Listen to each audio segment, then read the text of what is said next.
Hey there, this is a 1957 Chevy 150 four-door sedan that I've been working on. Well, I didn't have a key for the ignition switch, so I happened to get a trim fitting that goes on right there, the trim fitting, or any of the trim fittings, the ones that have kind of the little wire to show you. This one, it's just a little trim fitting, and I happen to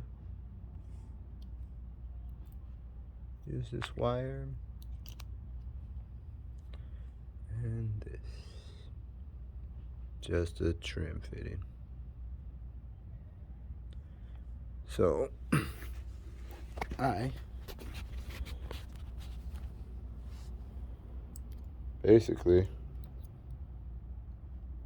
this part flat, it's missing the face, obviously someone knocked it off, but I just stuck it in here and pushed down on it.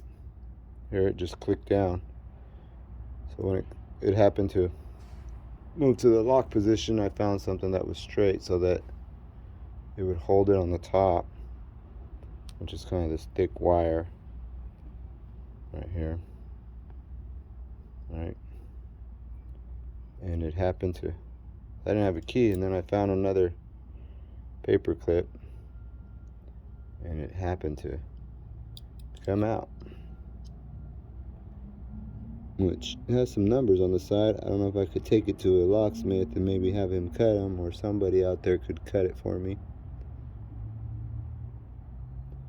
But I was glad because it's still an original switch. Anyways, don't know if that helps anybody out, but that was on a Tri-5. I have a 57 and a 56. Let me know if this helps out anybody, or if you don't have an ignition switch for your Tri-5 Chevy. That's how you got it out. Comment, like, subscribe. Later.